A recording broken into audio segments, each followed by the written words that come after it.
La planète Terre, malgré ses grandes étendues sauvages, ses profonds océans et ses montagnes monumentales, n'est qu'un minuscule grain de poussière face à l'immensité du cosmos. Dans la partie observable de l'univers, il y a environ 100 milliards de galaxies. Et chaque galaxie, comme la Voie lactée, contient environ 100 milliards d'étoiles. Les chiffres montent rapidement jusqu'aux millions, puis aux milliards et aux milliers de milliards. Et là, on perd tout sens de ce que ça représente vraiment. L'esprit humain est conçu pour gérer des ordres de grandeur à notre échelle. Notre cerveau peut appréhender un trajet de 80 km, mais pas 800 000. Et l'on peut se rendre compte de ce que représente une vitesse de 160 km par heure, mais pas 160 millions. Des nombres qui se comptent en millions, en milliards et encore plus en milliers de milliards sont très difficiles à imaginer pour la plupart d'entre nous, parce qu'on dispose rarement de millions ou de milliards de quelque chose chez soi. Alors comment espérer connaître l'univers si notre cerveau est incapable d'appréhender ces dimensions gigantesques? Commençons notre comparaison avec Jupiter, qu'on appelle la reine des planètes, et non sans raison. Sa masse est de plus de 1,8 octillons de kilos, c'est-à-dire un 18 suivi de 26 zéros. Autrement dit, il faudrait 300 planètes Terre pour atteindre la masse de Jupiter. Mais même Jupiter est d'une taille dérisoire comparée au Soleil. Le Soleil est de loin le corps le plus massif de notre système solaire. Il est environ 1000 fois plus gros que Jupiter, qui est la plus grosse planète. Pour vous donner un ordre de grandeur, cette voiture derrière moi pèse environ 1000 kilos, et cette petite voiture en pèse 1. C'est la même différence qu'entre Jupiter et le Soleil.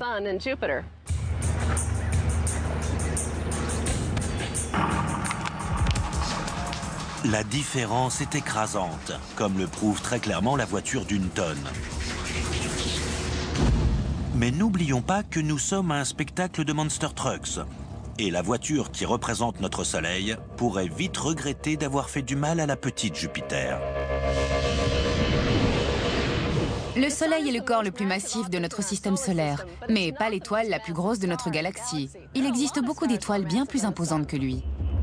Pour se rendre compte de la différence entre le Soleil et une étoile plus grosse, nous retrouvons la voiture d'une tonne pour représenter le Soleil et un Monster Truck de 3 tonnes pour représenter une étoile située à 75 années-lumière de chez nous. La différence entre le Monster Truck et la voiture est à peu près la même qu'entre le Soleil et une autre étoile appelée Régulus. Cette étoile est environ 3,5 fois plus grosse que le Soleil. 3 fois plus grosse, ça peut sembler peu. Mais il faut garder à l'esprit que l'on oppose ici de véritables géants galactiques.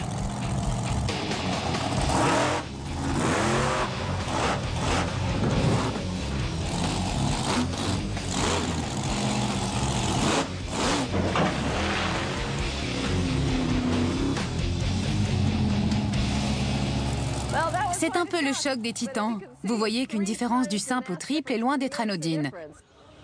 Si l'on pouvait apporter Régulus et le Soleil ici, il se passerait la même chose.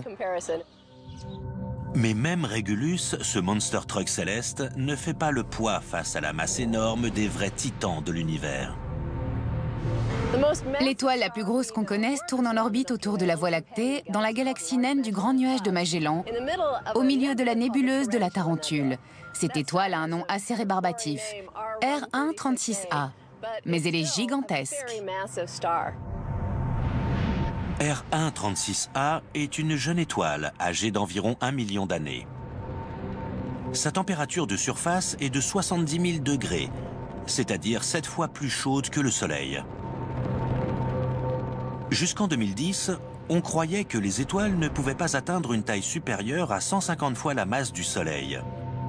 Mais grâce à de nouvelles découvertes, cette limite a doublé. On pense que R136A est 250 voire 300 fois plus grosse que le Soleil. Pour représenter cette étoile énorme, il faudrait un Monster Truck vraiment monstrueux. Un véhicule 100 fois plus lourd.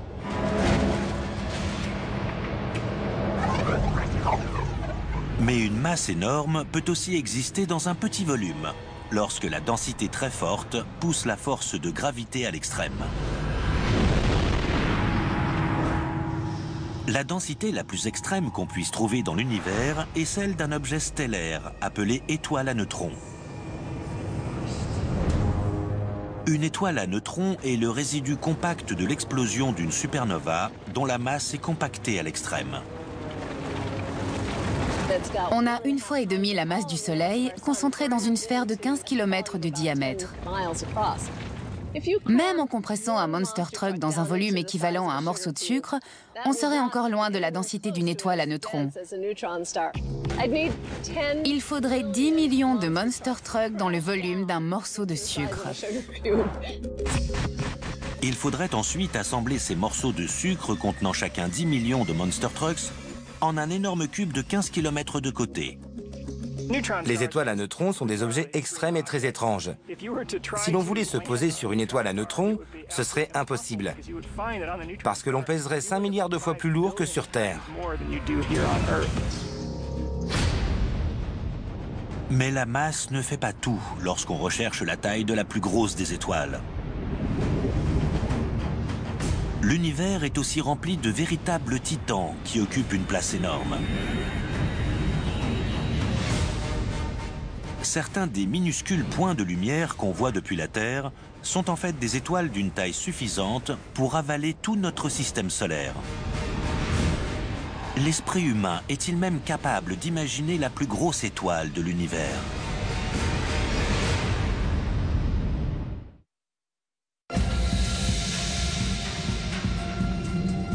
Continuons notre tentative de rapporter les tailles, les vitesses et les distances de notre immense univers à des mesures plus compréhensibles pour l'esprit humain. Le plus gros objet de notre système solaire est de loin le Soleil. Il pèse 300 000 fois plus lourd que la Terre. Mais en termes de volume, c'est aussi l'objet le plus grand du système solaire, avec un diamètre de 1,4 million de kilomètres. Le Soleil est énorme comparé à la Terre. Il est 109 fois plus large que notre planète. Cela signifie que l'on pourrait faire rentrer plus d'1 million de planètes Terre dans le volume du Soleil. C'est énorme. Mais aussi énorme que soit le Soleil à une échelle terrestre, notre chère étoile reste dérisoire comparée aux mammouths stellaires de notre galaxie.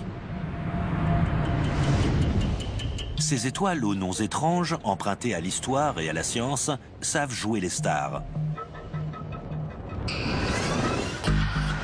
Les voici dans l'ordre croissant. Vega, Bellatrix, Epsilon Canis Majoris, Dubhe, Aldébaran, et enfin les gigantesques Bételgeuses et VY Canis Majoris. L'astronome Alex Filippenko va tenter de les faire descendre sur Terre, dans ce hangar pour avions. Si nous sommes ici aujourd'hui, c'est pour tenter d'observer la taille des étoiles les unes par rapport aux autres, surtout pour les grosses. On va gonfler des ballons, voire même des gros ballons météorologiques, pour se représenter la taille des grosses étoiles par rapport au Soleil, qui, lui, est représenté par une boule de bowling. Notre Soleil mesure 22 cm de diamètre. À côté, la Terre n'est pas plus grosse qu'une petite perle. Mes deux assistants sont spécialistes en ballons. Ils savent les gonfler à l'hélium, les fermer et jusqu'où ils peuvent les gonfler. Ils vont donc gonfler plusieurs ballons de différentes tailles. Grâce aux ballons gonflés, nous allons pouvoir faire un tour dans une réduction de notre univers et croiser les grandes, très grandes sœurs de notre Soleil. Premier arrêt, l'étoile Vega. Située dans la constellation de la Lyre, Vega est l'une des 5 étoiles les plus lumineuses du ciel. Elle a une couleur blanche bleutée, parce que sa surface est plus chaude que celle du Soleil. Voici ma boule de bowling qui représente le Soleil. Et ce ballon, quelle taille fait-il? On va le mesurer. à peu près 60 cm. Ça fait environ 2,5 fois plus que la boule de bowling. Donc ça, c'est Vega, une étoile blanche bleutée à 25 années-lumière de nous qui brille très fort dans le ciel. La suivante est Bellatrix, une étoile d'Orion, le chasseur, constellation la plus lumineuse du ciel. Les étoiles de la ceinture d'Orion et de son torse sont bien connues. Bellatrix, elle aussi une géante bleue, se trouve à l'épaule droite d'Orion et brille à plus de 240 années-lumière de chez nous. Voici un ballon encore plus gros. Quelle taille fait-il? Il fait 1,20 m. 1,20 m, c'est-à-dire 5,5 fois la taille de ma boule de bowling, donc du Soleil. Cette énorme étoile, c'est Bellatrix. Encore plus grosse que Bellatrix, on trouve une étoile bleue et chaude, Hadara, aussi appelée Epsilon Canis Majoris. Canis Major est une constellation dont le nom signifie « grand chien ». En voilà une grosse étoile. Elle mesure 3,60 m. Ce ballon est 17 fois plus gros que mon Soleil. Ça correspond à l'étoile Epsilon Canis Majoris dans la constellation du Grand Chien. C'est la constellation où se trouve aussi Sirius. Sirius est l'étoile la plus lumineuse du ciel, mais Epsilon Canis Majoris est à 430 années-lumière de la Terre. Si elle se trouvait à la même distance que Sirius, elle apparaîtrait 15 fois plus lumineuse. Encore 2 fois plus grosse qu'Epsilon Canis Majoris, Dubhe est une étoile géante, située au bout de la Grande Ourse, à 120 années-lumière d'ici. Super! Ce ballon est encore plus énorme. Quel est son diamètre? Voyons voir. 6,40 m. 6,40 m, c'est-à-dire 30 fois la taille de ma boule de bowling. Ça correspond à l'étoile Dubhe. Dubhe est différente des autres étoiles qu'on a vues. C'est ce qu'on appelle une géante rouge. Elle a une couleur orangée car elle est moins chaude que les étoiles bleues ou blanches qu'on a vues avant. Aussi incroyable que cela puisse paraître, il existe des étoiles encore plus grosses, que l'on ne peut même pas représenter dans ce hangar. Voici où il a fallu placer Aldébaran, une étoile monstrueuse connue depuis l'Antiquité, qui était autrefois signe de richesse et d'honneur. Ce ballon mesure près de 10 mètres de diamètre. C'est à peu près 45 fois plus gros que cette boule de bowling qui représente le Soleil. Ce ballon représente l'étoile Aldébaran, une géante rouge de la constellation du Taureau. Elle se situe à 65 années-lumière de la Terre et sa vraie couleur est orange. Mais même les plus gros ballons ne suffisent pas à représenter les plus grosses étoiles de la galaxie. Bételgeuse, par exemple, est une autre étoile de la constellation d'Orion. Située à 650 années-lumière de nous, elle fait plus de 1000 fois la taille du Soleil. Bételgeuse est tellement grande qu'à la place du Soleil, son diamètre atteindrait l'orbite de Jupiter. Donc, les 8 planètes du système solaire seraient soit détruites, soit bien trop chaudes pour être habitables. Mais la plus grosse étoile connue porte le nom de VY Canis Majoris. D'après les estimations, son diamètre est 2000 fois plus grand que celui du Soleil. C'est vraiment une étoile gargantuesque. Si l'on faisait voler un avion de ligne à la surface de VY Canis Majoris, il lui faudrait 1200 ans pour en faire le tour.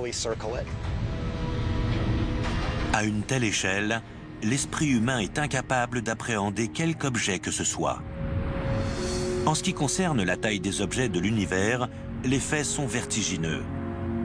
Et la question des distances n'est pas moins intimidante. En effet, les distances entre les planètes, les étoiles et les galaxies dépassent l'entendement humain. Pour arriver à bien se rendre compte, le mieux c'est de tout rapporter à une échelle plus humaine. L'esprit humain est plus à même de comprendre la taille des choses de façon relative qu'avec des nombres absolus. Prenons l'exemple de la Lune. Elle se trouve à un peu moins de 400 000 km de la Terre. On pourrait se dire que ce n'est pas très loin. Mais on aurait tort. Je vais réduire la Terre à la taille d'un ballon de basket. Si la Terre avait effectivement la taille de ce ballon, la Lune aurait la taille de cette balle de tennis. La question qu'on se pose maintenant, c'est de savoir à quelle distance l'un de l'autre seront ces deux objets en prenant en compte leur échelle. Pour vous montrer, je vais avoir besoin d'aide. Johnny va tenir la Terre et moi, je vais prendre la Lune pour aller la placer à la bonne distance. Allons-y. 1 mètre, 2 mètres. Je continue, j'arrive à 3 mètres, je recule encore. 5 mètres. Je dois encore reculer. Et voilà, 6 mètres 40. Voici la distance entre la Terre et la Lune à l'échelle des deux objets. À 370 000 km de la Terre, le trajet jusqu'à la Lune nous est désormais familier grâce aux missions Apollo. C'est l'une des rares distances spatiales que l'on est en mesure d'appréhender assez facilement. Grâce aux 6 alunissages pratiqués dans l'histoire, on a appris que le temps de trajet est d'un peu plus de 3 jours. Ce trajet lunaire fait donc désormais partie du savoir collectif.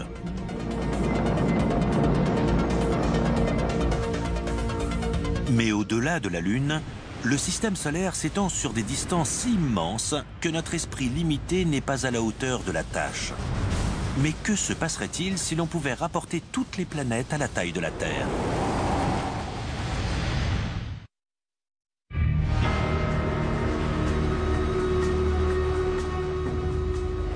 On peut rapidement se sentir submergé face aux tailles, aux distances et aux vitesses que l'on trouve dans l'univers. Même à l'intérieur de notre système solaire, les distances semblent invraisemblables. Essayons donc de réduire notre système solaire à une taille plus compréhensible.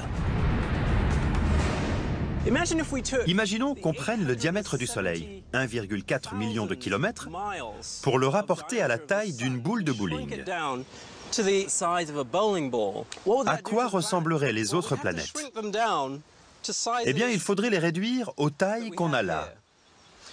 On a les 8 planètes du système solaire alignées ici, de Mercure jusqu'à Neptune.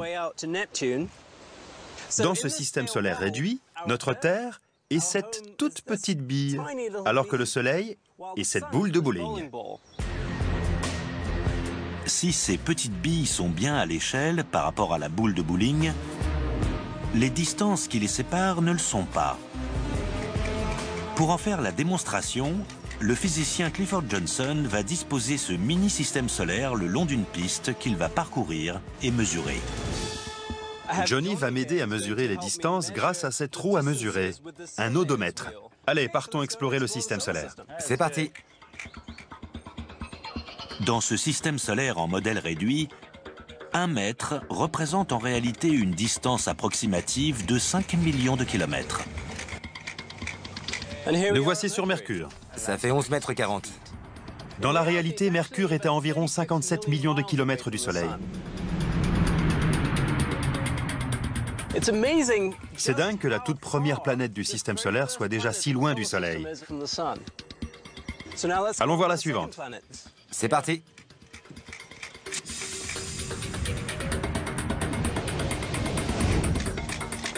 Nous voici sur Vénus. Ça fait 20 mètres 50.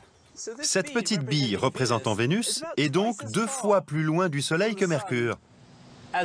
Dans la réalité, ça fait une distance de 104 millions de kilomètres.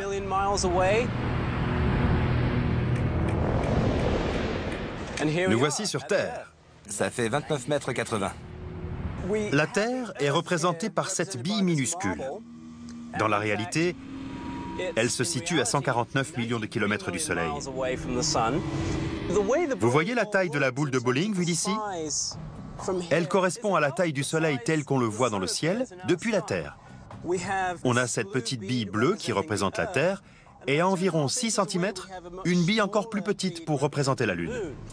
Souvenez-vous, à une échelle différente, la Terre ayant la taille d'un ballon de basket, la Lune se trouvait à une distance de 6 mètres 40. Cette fois, pour s'adapter au système solaire entier, il a fallu réduire cette distance à quelques centimètres seulement. Cette distance minuscule entre la Terre et la Lune, c'est la limite de l'exploration spatiale par l'humain à ce jour. Même si l'on espère aller beaucoup plus loin dans les années à venir. Sur notre modèle réduit du système solaire, Mars est encore 15 mètres plus loin que la Terre, c'est-à-dire 227 millions de kilomètres du Soleil. Au-delà de Mars, les distances deviennent de plus en plus vertigineuses.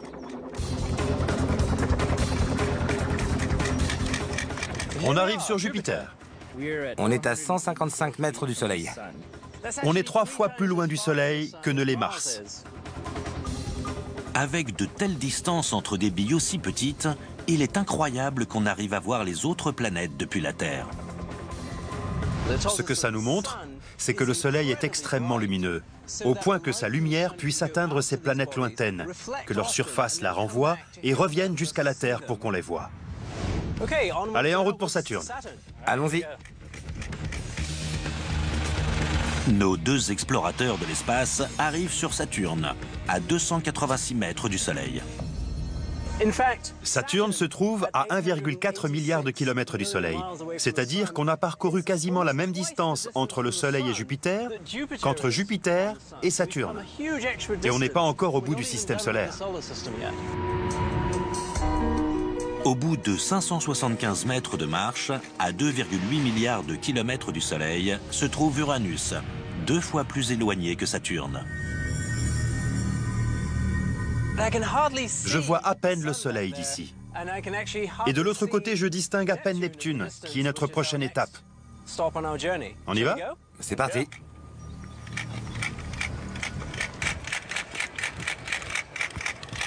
Ça fait loin. C'est clair. Nous y voilà. Neptune, la dernière planète. On est à 900 mètres du Soleil. 900 mètres sur notre modèle réduit, ça correspond à une distance de 4,5 milliards de kilomètres entre Neptune et le Soleil. À une telle distance, une planète met du temps à faire une orbite complète autour du Soleil. Une année neptunienne correspond environ à 165 années terrestres. D'ailleurs, il ne s'est passé qu'une seule année neptunienne depuis la découverte de Neptune. Quand on se rend compte des distances, il semble incroyable que la force de gravité du Soleil puisse avoir le moindre effet sur des planètes aussi lointaines. De plus, le système solaire ne s'arrête pas à Neptune. Au-delà, on trouve des corps plus petits, comme Pluton. Et ensuite, à près d'une année-lumière du Soleil, se trouvent des nuages de comètes sombres et glacées. Si les distances entre les planètes du système solaire dépassent l'entendement humain, alors l'immensité qui sépare les étoiles et les galaxies nous submerge totalement. Le fait même que les astronomes connaissent les distances qui nous séparent des étoiles reste un mystère pour Nora de Brooklyn, à New York, qui a voulu poser cette question sur l'univers. Comment mesure-t-on la distance qui nous sépare des étoiles? Nora, voici une question assez complexe. Pour les étoiles les plus proches, on observe leur changement de position dans le ciel pendant que la Terre tourne autour du Soleil. Pour les étoiles plus lointaines, même dans d'autres galaxies, on mesure leur luminosité telle qu'elle nous parvient. On la compare avec leur puissance estimée afin de déterminer leur distance. Ces chiffres sont tellement vertigineux que les questions de taille et de distance constituent un véritable défi pour l'esprit humain. Mais l'immensité de ces chiffres s'applique aussi aux vitesses dans l'univers. Les scientifiques ont en effet découvert que l'univers est comme un champ de course géant, où même les planètes géantes filent plus vite que des balles de revolver.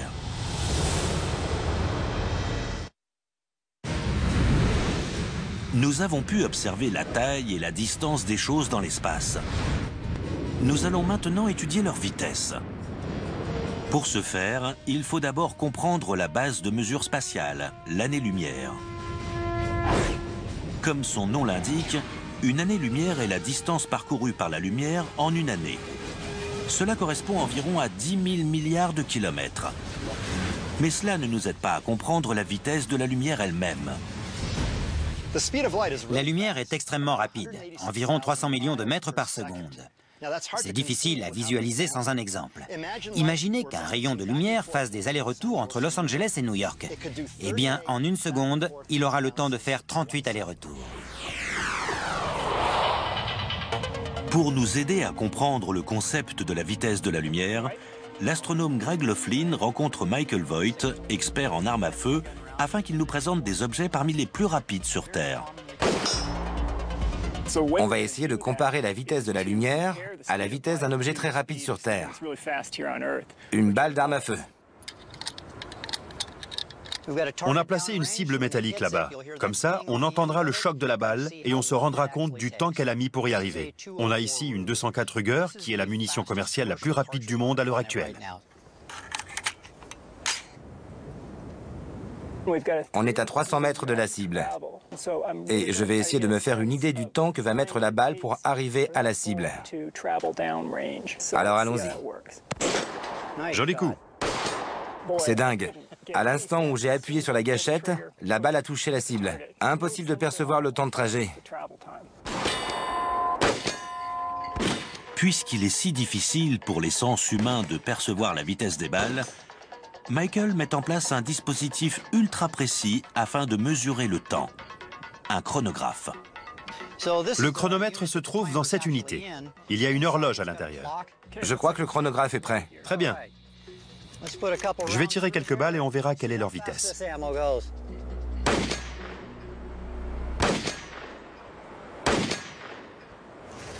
Alors? Ça fait 1309 mètres par seconde, c'est-à-dire 5000 km par heure. C'est rapide, hein? Carrément, ça fait un peu plus d'1 km par seconde, c'est-à-dire 4 fois la vitesse du son. Je suis vraiment impressionné. Mais c'est dérisoire en comparaison de la vitesse de la lumière. Dans le temps qu'a mis la balle pour aller du canon de l'arme jusqu'à la cible, un rayon de lumière aurait le temps de faire un aller-retour entre Los Angeles et Paris. Avec ses 300 millions de mètres par seconde, la lumière pulvérise tous les records de vitesse qu'on puisse observer sur Terre. La vitesse de la lumière ne m'évoque pas grand-chose, puisque même les 300 millions de mètres que parcourt la lumière en une seconde sont difficiles à appréhender. La vitesse de la lumière est si extrême par rapport aux vitesses qu'on a sur Terre qu'il nous faut prendre la lumière et la ralentir pour vraiment comprendre la différence. Pour cela, revenons-en à la balle de revolver. À près de 5000 km/h, son temps de déplacement est à peine perceptible. Si la lumière se déplaçait à cette vitesse-là, à quoi ressemblerait le monde autour de nous avec des vitesses réduites à la même proportion? Prenons l'exemple d'un avion de ligne. Il se déplace à peu près à 960 km/h. Mais si la lumière se déplaçait à la vitesse d'une balle de revolver, quelle serait la vitesse de l'avion? Si l'on prend une échelle où la vitesse de la lumière est de 5000 km par heure et que l'avion se cale sur cette échelle, alors il lui faudra 1 minute pour parcourir 7 cm. Un avion F-15 peut atteindre la vitesse de Mach 2,5, c'est-à-dire plus de 2400 km par heure. Mais à notre échelle réduite, en 1 minute, il ne parcourrait que 17 cm. Et qu'en serait-il des balles d'armes à feu, justement?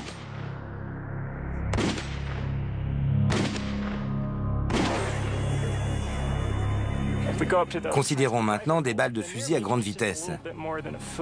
Eh bien, elles parcourront à peu près 33 cm en 1 minute, si l'on prend une échelle où la lumière se déplace à 5000 km par heure.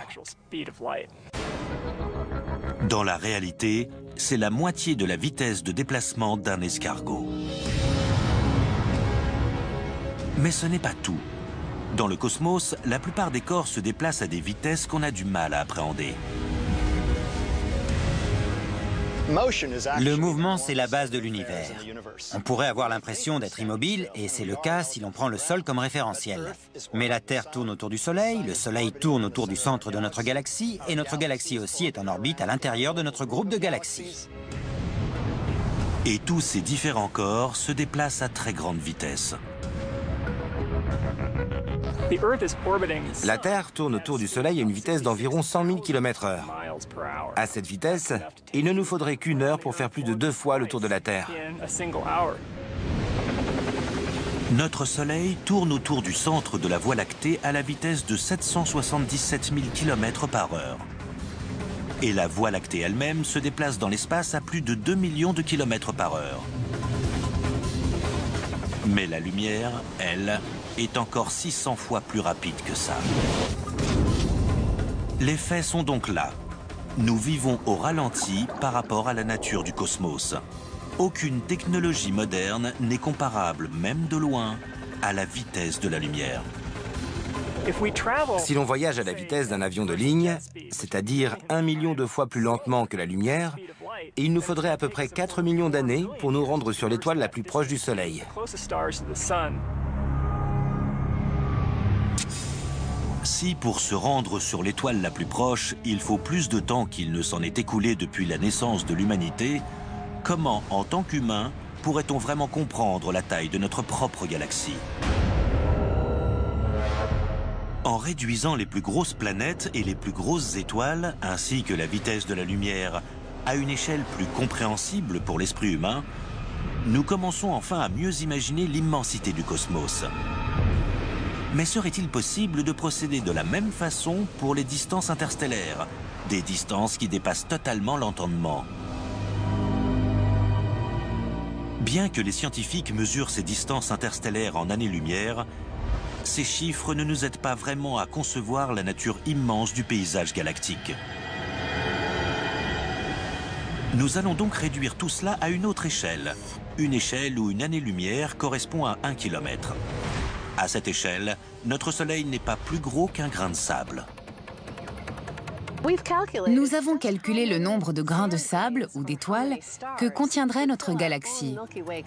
Le nombre d'étoiles dans la Voie lactée est à peu près le même que le nombre de grains de sable dans ce coffre.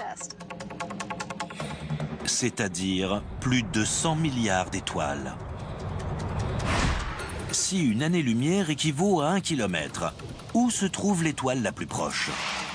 Si l'on place le Soleil à l'observatoire Griffith, à Los Angeles, où travaille l'astronome Laura Donnelly, le grain de sable le plus proche se trouverait à Hollywood, à 6,4 km de là. Pour arriver à repérer un grain de sable en pleine ville, à plus de 6 km, nous allons utiliser des miroirs dont les reflets portent loin. Aaron et Johnny ont chacun un miroir et vont envoyer des signaux pour nous aider à nous rendre compte de la distance de l'étoile la plus proche. J'emporte donc quelques étoiles à Hollywood. Voilà, Stan, Aaron, vous êtes prêts? Vous allez rester ici à l'observatoire Griffith pour représenter le Soleil. Johnny et moi, on va à Hollywood. C'est bon? C'est parti. Super, allons-y. Le plus proche voisin stellaire de notre Soleil n'est pas une étoile unique, mais un groupe de 3 étoiles.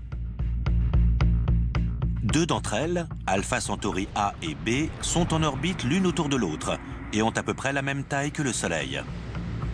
La troisième, Proxima Centauri, est une naine rouge. Elle brille peu et ne fait que 10% de la taille de ses sœurs.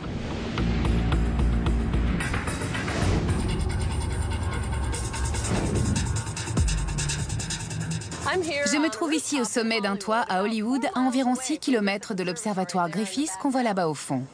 Dans ma main, j'ai un sachet plein d'étoiles. Je vais sortir 3 grains de sable. 1, 2, 3. Je n'ai pas besoin du reste. Ils représentent les 3 étoiles les plus proches. Proxima Centauri est la plus proche des 3, et à l'échelle qu'on a adoptée, elle devrait se trouver à 2 mètres derrière moi, donc je la jette à sa place. Alpha Centauri A et Alpha Centauri B, à notre échelle, sont séparés de 60 cm, tandis que notre Soleil se trouve à 6 km d'ici, à l'observatoire Griffith. Vu d'ici, le grain de sable représentant notre Soleil est indétectable. C'est là qu'on a besoin des miroirs. Nous sommes ici sur Alpha Centauri, et il faut qu'on repère le Soleil. Je vais appeler Stan pour qu'il nous montre où il est. Oui, c'est Stan. Salut Stan. Dis, on ne voit pas le Soleil. Tu pourrais nous envoyer un rayon? Pas de problème, je t'envoie du Soleil. Je ne vois toujours rien. Ah, le voilà. On le voit. Ça brille fort. Regarde-moi ça, c'est dingue. Merci Stan. On va te montrer la lumière d'Alpha Centauri. Oui, ça y est, on la voit. Super, on l'a vu. Ils l'ont vu. C'est génial. Le Soleil a vu Alpha Centauri. Dans notre région de la Voie lactée, la distance standard entre les étoiles est de 3 à 5 années-lumière. En représentant les étoiles par des grains de sable, il en tiendrait 20 dans une ville comme Los Angeles. Mais si l'on trouvait des étoiles regroupées plus proches de la Terre, notre environnement cosmique deviendrait un endroit très dangereux pour la vie telle qu'on la connaît. Il y aurait des explosions de supernovas, ce qui brûlerait entièrement notre atmosphère. Et puis, si une autre étoile passait trop près du Soleil, les orbites planétaires seraient complètement perturbées. Certaines planètes pourraient être éjectées hors de leur orbite et partir loin dans l'espace interstellaire. S'il n'y avait pas cette distance immense entre les étoiles, on n'existerait sans doute même pas. En réduisant la valeur d'une année-lumière, on arrive à se représenter les étoiles dans un contexte plus clair. Mais peut-on procéder de la même façon pour essayer d'appréhender les dimensions presque infinies de l'univers en lui-même? La Voie lactée mesure 100 000 années-lumière de bout en bout. Et la galaxie la plus proche se trouve très très loin. La distance qui nous sépare de la galaxie spirale la plus proche de la nôtre, la galaxie d'Andromède, se trouve environ à 2,5 millions d'années-lumière d'ici. Il faudrait aligner 25 voies lactées pour atteindre Andromède. Pour rendre tout cela plus concret, rapportons les galaxies à la taille de grands centres urbains sur le territoire américain. On représente parfois les galaxies comme des grandes villes, et c'est une analogie assez pertinente. Si l'on représente la Voie lactée à la taille de la métropole de Los Angeles, c'est-à-dire environ 160 km, alors Andromède se situerait à New York. Entre les deux, on trouve une partie de ce que les astronomes appellent le groupe local de galaxies. Dans le groupe local, les deux membres les plus importants sont la Voie lactée, notre galaxie, et la galaxie d'Andromède. Il y a aussi une plus petite galaxie spirale du nom de M33. Et puis il y a également quelques galaxies naines, qui ne contiennent pas plus de 100 millions d'étoiles. Mais même avec d'immenses distances pour séparer ces galaxies du groupe local, notre Voie lactée n'est pas à l'abri. Andromède et M33 se dirigent toutes les deux vers la Voie lactée. D'ici quelques milliards d'années, elles devraient même passer tout près. À l'échelle cosmique, le risque de collision semble catastrophique. Mais en fait, les étoiles dans l'espace sont si éloignées les unes des autres qu'elles se croiseront sans conséquences graves. Si les humains survivent jusque-là, ils remarqueront à peine cette rencontre des galaxies depuis la Terre. Au bout de quelques milliards d'années, ces galaxies n'en feront plus qu'une. La Voie lactée qu'on connaît cessera d'exister. Mais en attendant, même les distances les plus courtes entre les galaxies du groupe local dépassent nos capacités de compréhension. En outre, nos voisins galactiques ne représentent qu'une minuscule partie de notre immense cosmos. Dans la partie observable de l'univers, il y a environ 100 milliards de galaxies comportant chacune des milliards d'étoiles. Si les galaxies du cosmos étaient dispersées comme des villes sur le territoire américain, alors pour approcher la taille de l'univers observable, il faudrait que les États-Unis soient assez vastes pour recouvrir 500 fois la surface de la Terre.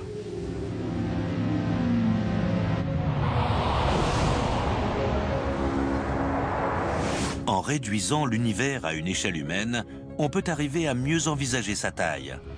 Mais évidemment, la réalité est bien différente.